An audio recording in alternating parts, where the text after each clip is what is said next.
you know what a phobia is? It's an unreasoning fear of something. Well, I have an unreasoning fear of women. It all started when I was 13. That's when I first learned the true meaning of sex. I learned how grim and deadly sex can be, how horrible. Out in a garden in the dead of night, a 13-year-old boy watches a spider at her wedding feast.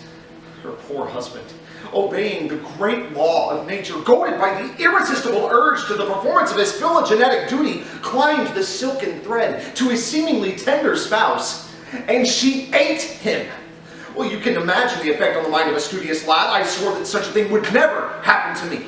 And from that moment on, that young boy became a woman-hater. The laughter of young girls, their soft skin, their shapely legs, their swelling bosoms, all of these things I regarded as tricks to lure me to my destruction. And so I ran away from them, to my books and to my spiders and later to the jungles. And now when I go out into mixed company where there are ladies in evening dress, well, you know, cut down to here and up to here, and well, what you don't see you can't help but to imagine. But still, I can sort of struggle along as long as they keep their clothes on. But when they don't, I lose my head. I don't know which way to look. I mean, I know which way I want to look, but I know that I oughtn't. And God, they're so careless the way they lean over and when they cross their legs. And the girls today are so frankly bifurcated. Everywhere I look, I see nothing but female epidermis. Oh, she misused me past the endurance of a block. An oak, but with one green leaf on it, would have answered her. My very visor began to assume life and scold with her. She told me, not thinking I had been myself, that I was the prince's jester. That I was duller than a great thaw, huddling jest upon jest with such impossible conveyance upon me, that I stood like a man at a mark, with a whole army shooting at me. She speaks poniards, and every word stabs. Were her breath as terrible as her terminations, there were no living near her. She would infect to the North Star.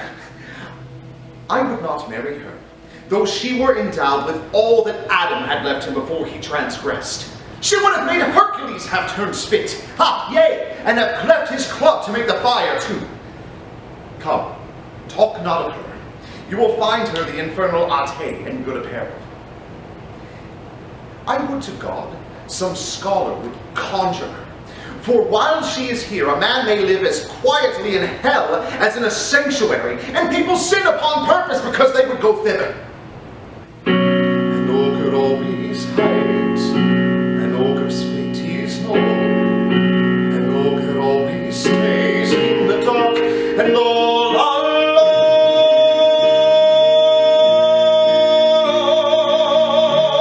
So yes, I'd be a hero, and if my wish were granted, and life would be enchanted, or so the stories say, of course I'd be a hero, and I would scale a town to save a heartless flower and carry her away. But standing guard would be a beast I'd somehow overwhelmed. I'd get at her, I'd take a breath, and I'd remove my hand. Oh, we'd stand and stare, we'd speak of love, we'd feel the stars ascending, we'd share a kiss, I'd find my destiny.